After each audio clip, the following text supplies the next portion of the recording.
Mr. Hartzell? Morning. May it please the Court, my name is Neil Hartzell for the appellee Gordon Mercer. We are asking that the appeals court decision be reversed and that summary judgment that was entered by the Superior Court be affirmed. The facts that we say are undisputed show that an objectively reasonable person should have made the connection sometime in the 12-year period after the plaintiff turned 18 and before he filed suit that his psychological injuries and problems were caused by the sexual abuse. And in addition to that, there is also evidence of actual knowledge by way of documents, records, actual testimony of the plaintiff himself, Mr. Coe, and Mr. Coe's admissions in court papers that he filed. Mr. Coe was born on August 25th, 1968. In August of 1983, when this first incident occurred at a church picnic, he would have been 14 or just about to turn 15. The appeals court, in our view, erroneously found that the abuse that Coe claims to have suffered was disguised or hidden. We say there's no such evidence in the record. The appeals court focuses on the aftermath of the first incident. According to testimony, the plaintiff is at a church picnic. The deceased pastor, the abuser, is throwing the kids up in the air, and Mr. Coe alleges that he was inappropriately grabbed by the pastor. Now, didn't he admit that there was a causal connection between the alleged sexual abuse and his emotional condition, and that he was aware of it more than 3 years before he filed the suit? That is what we say, yes, Your Honor. And Is that in the record? Yes, it is. I have several specific cites to his deposition testimony. There's medical records, psychiatric records dated February 8th of 99 and February 28th. What do we do, though, with this, the affidavits and testimony or depositions, whatever it was, of the experts who, summarizing, say he really didn't make the connection? Well, doesn't that create a disputed issue of fact? We moved to strike that affidavit on a number of grounds. That motion was never actually ruled on by the trial court because they found in our favor on summary judgment. That affidavit is in the appendix and is before you. Several responses to that. First, this court has held that you cannot submit an affidavit to create an issue of fact that contradicts prior sworn deposition testimony, which is, in fact, what this does. Okay. But the deposition testimony itself, in the same deposition, has contradictory statements, doesn't it? Yes. It's contradictory only to this extent. In response to questions on direct testimony, he admitted in two different instances that the psychiatrist that he was treated with in February made the connection for him that his psychological problems were caused by the sexual abuse. On cross-examination, in response to questions from his own counsel, he stated that he didn't fully understand. Now, there's a subtle but very important difference. He never denies that he was told by the psychiatrist of the connection. He just says, I didn't understand. And that is what we contend to be a fundamental problem with the appeals court decision. Do you say we have the authority to strike the affidavit here? I mean, let's say you make a motion in the trial. You make a motion in the trial court and the judge down there doesn't act on it. Where does that leave us? Isn't it your duty to get it acted on? And if it's not acted on, then it's before us for all purposes? If the motion hadn't turned out the way it did in the trial court, I would agree with you. Yes, I did have a duty to get it acted on. Well, it turned out the way it did, and now we got the affidavit here. And the affidavit undercuts your position, it seems to me, a little bit. Well, a little bit, but our motion to strike and the problems with the affidavit is set forth in the record appendix. No, I guess what I'm driving at is, have you lost any right to pursue the motion to strike? I don't think so, because this court, on ruling on a summary judgment motion, which is what it is, can consider the entire record, including our motion to strike, I believe. Believe. Well, your Not certain. I'm not certain. Your motion to strike, Question. Was your motion to strike filed in connection with or related to the motion for summary judgment? Yes. And as a general, and did you take an appeal from that judgment? No, 'cause it was in I his did favor. not appeal from that no. judgment. The other side appealed from that judgment. From that That is judgment. correct. Does the rule precluding the use of contradictory affidavits, or affidavits which contradict, admissions made in the course of depositions for purposes of defeating summary judgment, does that only apply to affidavits by the person who is being deposed? No. It precludes any contradictory affidavit? That is correct. And there are several decisions by this court that have held that. In other sexual abuse cases where there have been affidavits by a treating or an expert that's coming after the fact to try and put an affidavit in that says it was reasonable for this person not to make the connection, and this court has properly disregarded those in several different cases. Can I Mr. ask you this Harsner, question? maybe on the affidavit, it would seem to me that, at least as I read the Superior Court judge's decision, he refers to the affidavit. So I think it is a fair inference that the Superior Court judge rejected your motion to strike the affidavit. That may or may not be a correct ruling. But that's the affidavit of Dr. Brown? Is that correct? Yes, of Dr. Brown. And yes. and Judge McDonald refers to that extensively in his memorandum in support of his motion granting you summary judgment. So I assume that He didn't strike it. he did not strike it. In That's fact, he even worse denied news you. for you, because that means the judge considered it, and that law I do know is settled, and that is if they consider an affidavit that hasn't been Well, struck. not all of Mr. Brown's or Dr. Brown's affidavit. We didn't move to strike the entire affidavit, only those portions of it, which there's several portions of it which he purports to interpret the treating psychiatrist notes, which we think is completely improper, Sure. and several other items, which I believe this court is free to. It Can may Can I ask be you a that clearer Maybe. question on this subject? Certainly. There's, other than the deposition testimony, there are the plaintiff's response to defendant's statements of material undisputed facts. That is correct. This is a response of the plaintiff to your summary judgment motion and the undisputed facts upon which that was based. That is correct. And he files a statement of additional material facts which precludes summary judgment.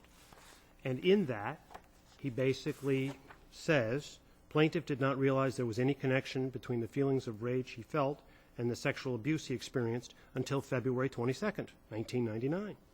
Does that bind him? Isn't that binding on him, Binding on the plaintiff, on the plaintiff?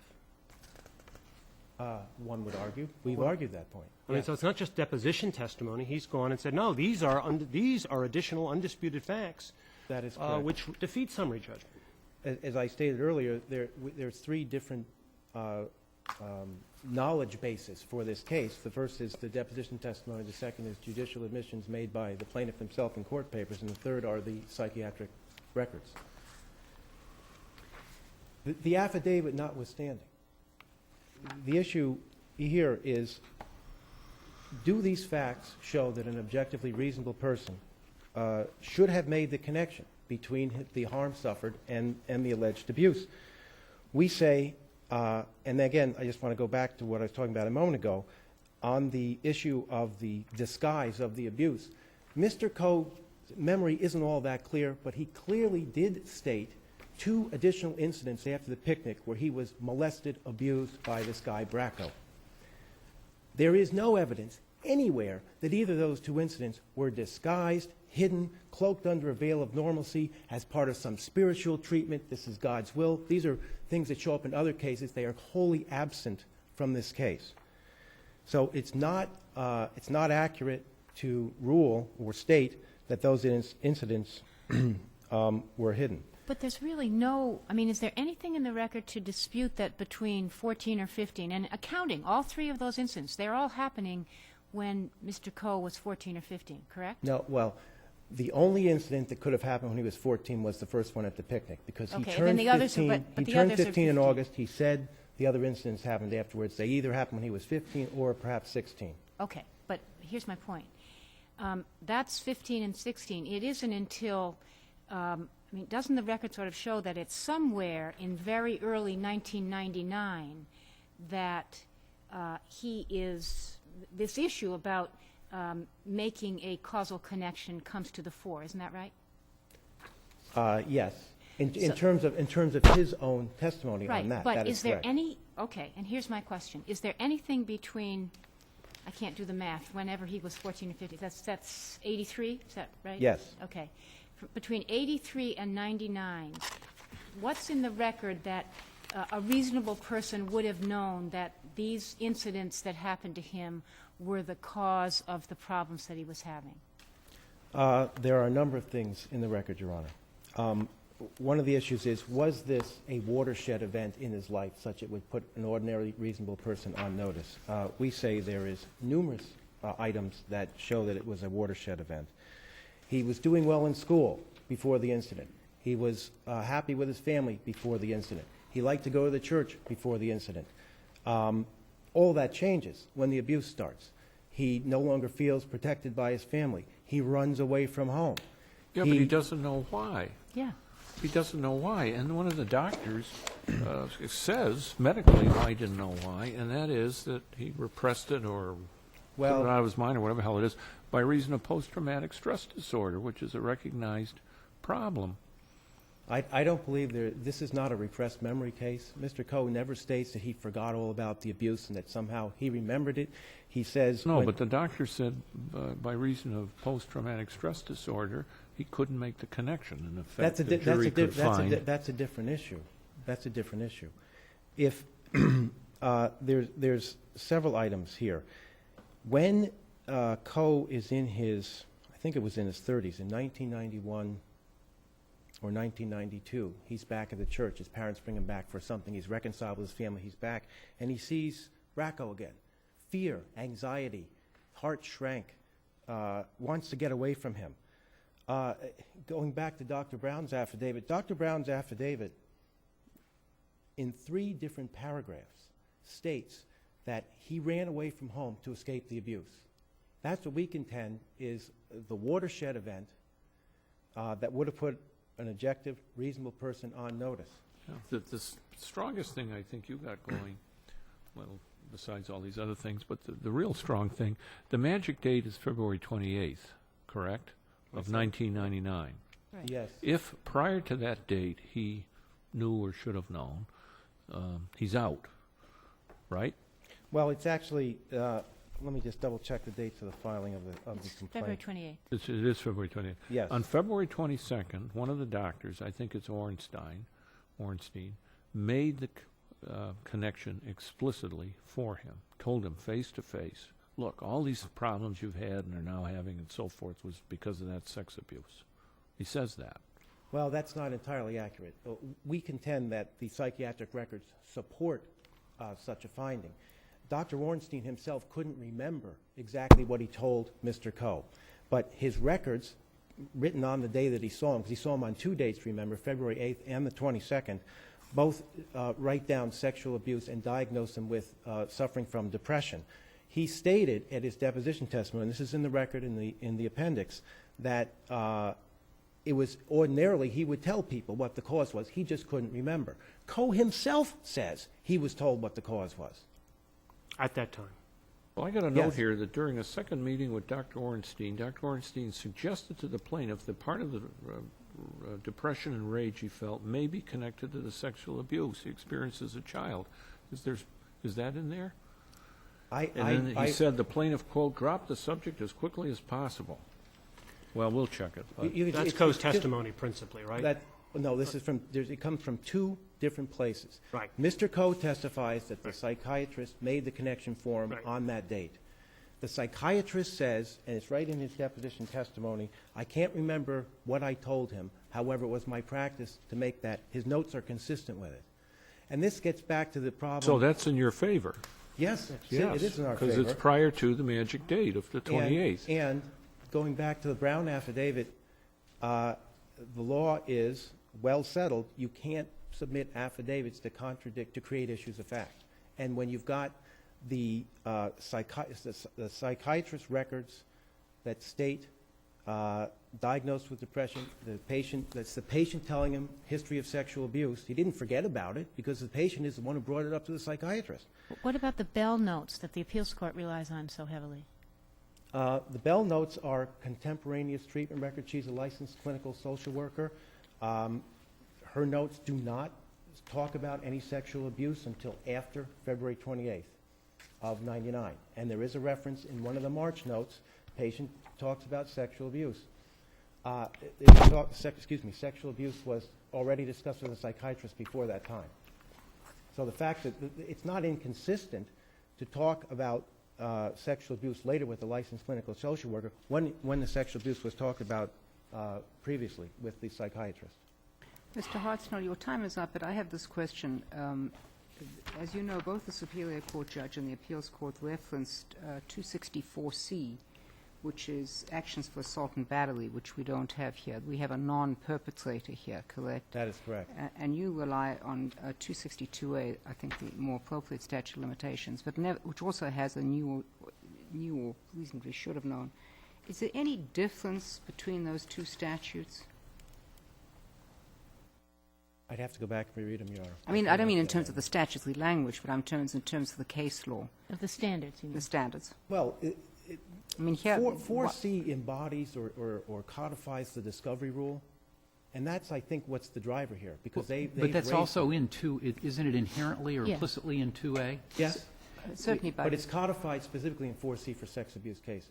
Okay, does Against the 4C, perpetrator. that provision in 4C that says that people under 18, I can't remember exactly what it was, that the statute of limitations is told in any event for people who are under 18 until they reach the age of Under majority? both statutes. That's correct. I believe that's correct. I don't have the Section right in front 7. of me. But is that also in 4C? I'm sorry, I thought you were talking That about is in 4C. That is in 4C. 4C. It That is is not in in 2A, right? That is correct. That's at least one difference between them. Yeah, but if you go, it's the discovery rule, which is what has been raised as a defense here, and the... Yeah, all but I think the Chief Justice is asking, I think, there has to be a difference between these two statutes, and what is it? Isn't the difference that 4C pertains to suits for assault and battery, and this is a negligence case? That which clearly could comes be one under- difference from the statute. Which Your Honor. come, what? I think that is clearly one difference. Which comes under 2A, negligence and failure to investigate and a couple other claims Yes. along those lines, whereas 4C is a straight A and B statute, sexual abuse statute. But basically, you're saying the standards, I mean, one applies to one set of defendants and one to another set of defendants. It doesn't make any difference. It doesn't make any difference, It though, doesn't right? make any difference. The That's- standards are the same because the tolling is the same and all that kind of stuff. The standards for discovery... Yeah, the discovery rule and is the same reasonable under both person statutes. are the same under But we at both, least I ought to believe. get right which statute applies. Okay. Thank you, Mr. Hartsnell. Mr. Durso? Good morning, Carmen Durso for the plaintiff, the appellant in this case. If I could just address that last point first. Finney versus Morgan, I think, is the case which addresses the correlation between suits for negligent supervision and versus a suit for assault and battery. The I concern know it that- doesn't make any difference, but wouldn't 2A be the more applicable statute here? I think it is, but I don't think it makes a difference to the No, it doesn't outcome. No, make it a does make difference, a but the difference. We appeals have to get court the right- and the applied the Superior wrong Court. statute. Well, it doesn't make a difference, but they applied the wrong statute. Well, you can't have a statute that doesn't The- apply. I mean, the standards may be the same. I'm not arguing with that, but this is not a 4C case. No, I agree. The Finney case said that we apply the same standards we would apply under 4C to Oh, yeah, yeah, the we all negligent agree on supervision that. case. Yeah, okay. The concern that some of the justices have expressed about the dates of filing, I want to address that. There's no question that the counsel for defendant was able to get the plaintiff to admit at a deposition that the connection date was February 22nd, and that February 22nd date, if that's all that there was in the record, would be the end of the case. But what happened is, on redirect, I questioned the plaintiff further, and during that questioning, he refuted the February 22nd date. If you look at page 42 in the record appendix, and the reference to page 189 of his deposition, He says, I cannot come to an exact date other than to say it was certainly Mrs. Bell who touched upon that one time in March. We know she saw him on March 2nd. The point of that, the point to be considered by the court is this. The case law up until that point had been that you cannot defeat summary judgment by filing a subsequent affidavit which refutes what you said in your deposition. That's not what happened here. What happened here is that the absolute right which a party has, Evidence 101 law, that if something is said on direct or cross-examination, because it was the defendant examining the plaintiff in this case, you have an absolute right when you come back to explain away whatever that admission is. And that's what you have. And as a result, what you have in this case is contradictory evidence on a prime point in this case, which should have defeated summary judgment in and of itself below. But could I ask you two questions on that? Number one, Justice Cordy refers to something that was filed on behalf of Mr. Coe as part of the summary judgment record, which uses the date of February 22nd, correct? It does, and it uses that date because, in fact, that is what he said. And then in a later part in the same document, it has the testimony about the other date. That's the deposition. They're both depositions. Correct. Well, what is this document that you filed in connection with summary judgment? I mean, I know what it's called, but what was its purpose? Its purpose was to demonstrate that there was a dispute of fact on a central issue in the case. Okay. That at one point the plaintiff says this, and another point the plaintiff says something directly contradicting the first statement. No, it doesn't. Well, I don't see that. I see you say plaintiff did not realize there was any connection between the feelings of rage he felt and sexual abuse until February 22nd. Then you say, when the connections between plaintiff's emotional problems and the sexual abuse he experienced as a child became more clear to him in March of 1999, he stopped seeing the therapist. What's so inconsistent about that? No, there is more testimony there in the deposition testimony. If you look specifically at page 189 and the testimony. Well, I'm looking at your filing with the court to defeat summary judgment. I mean, That is part of my filing with the court. What did he say at page 189? He says, I did not have an understanding of the connection at that point in time until after he had met with Mrs. Bell on March. It turns out it says March, but we know it's March 2nd from other records that we have before us. Here's your statement as to that. As of or the plaintiff's statement. As of March 9th, plaintiff did not have a full understanding that the emotional problems he was experiencing were a direct cause of the abuse.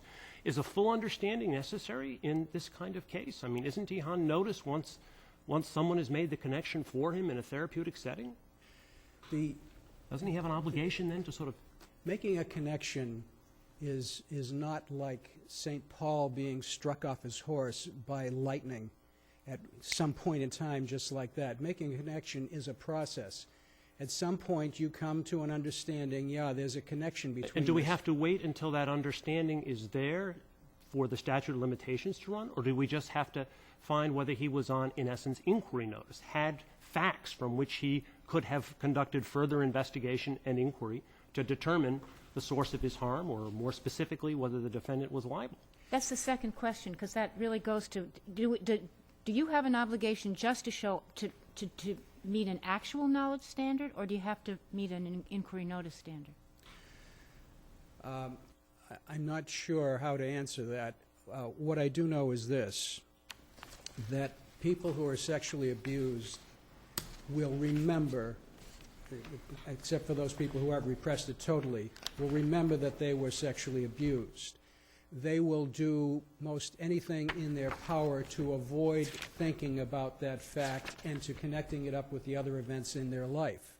At some point, it becomes overwhelming, and it's not just a simple something that happens, 1 and 1 equals 2, therefore this is happening. It's a far more complex process.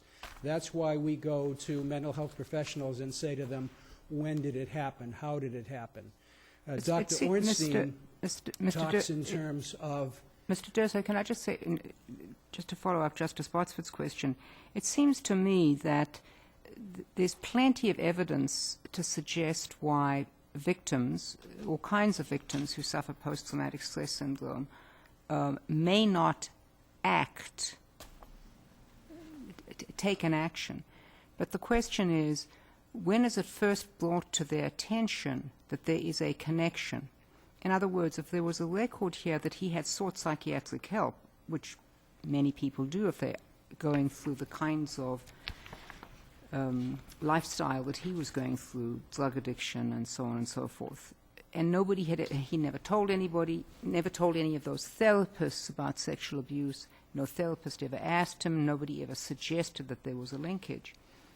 But it seems to me that the law so far has not suggested that once you are on notice that there is or may be a linkage, it then becomes a subjective decision as when you decide to act about that. I think that would be a rather expansive ruling of our law under our standard cases. I understand that, and what I would suggest to the court is that what you must have is evidence one way or the other, and evidence that is ambiguous on that point is not There's certainly ambiguity in the record, whether or not we consider the Brown affidavit or whether we consider that the Superior Court judge ruled on it, as to why he may not have fully understood or may not have acted or may not have, I mean, the very experience that he has with another therapist, Belle, is that her name? Yes. You know, and he then quits that therapy because it's too painful. There's no question that this is painful. The question is, in terms of holding the defendant here liable, did he have any obligation at that time he then had 3 years from that date to decide whether or not to bring a lawsuit against this particular person, not the perpetrator, but a supervisor. The record is abundantly clear that the plaintiff did not go for this treatment because of sexual abuse. He went there because he was having difficulty with anger management. At some point in this treatment, people want to talk about, they say, oh, there's some sexual abuse here in the background, which he acknowledges, but he's not ready to talk about that as a cause of the problems for which he came into the therapy, until either there is a therapist who says the patient made the connection today with his abuse and his symptoms, or the patient himself says, I made the connection today with the abuse and my symptoms. You don't have evidence as to what that date is. What you do have is 2 contradictory statements by the plaintiff.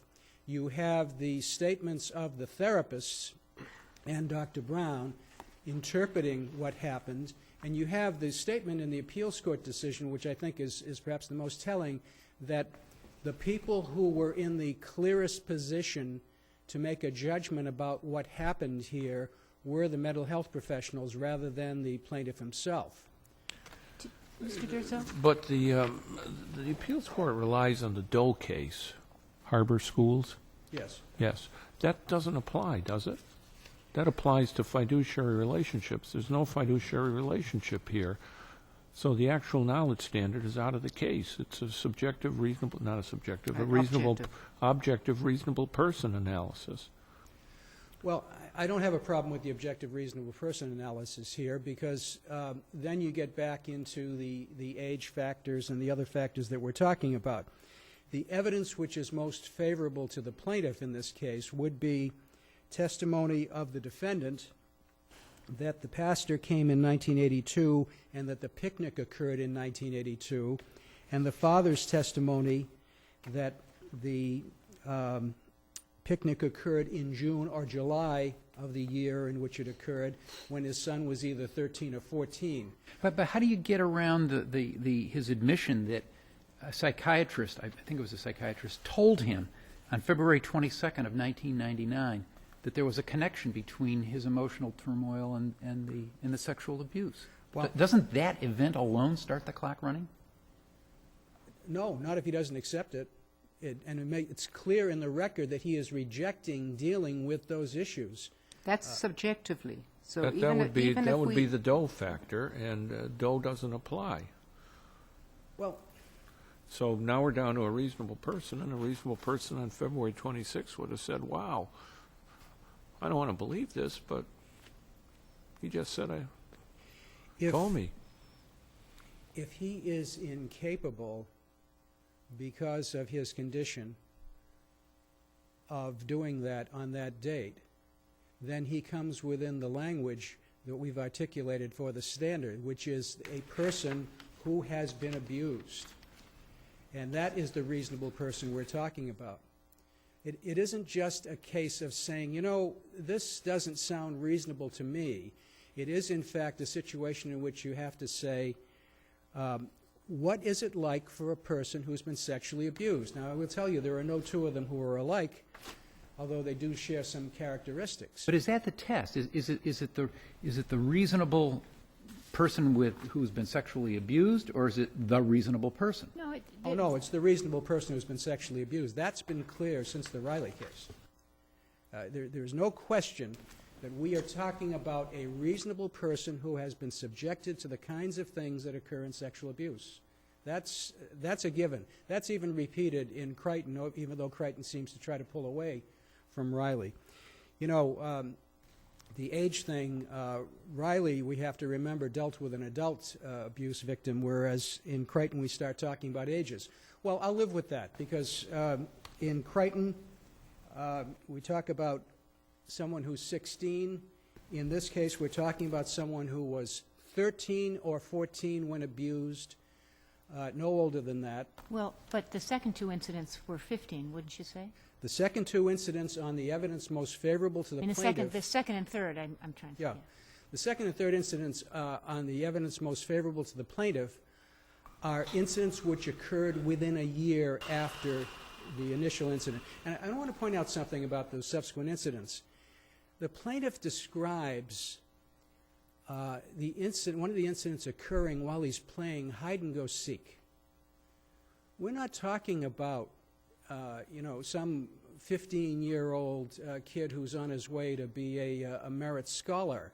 We're talking about someone with a level of maturity where he's confused by what his parents have said and done to him about this act, which he thought was bad, but which everyone else he knows tells him was okay.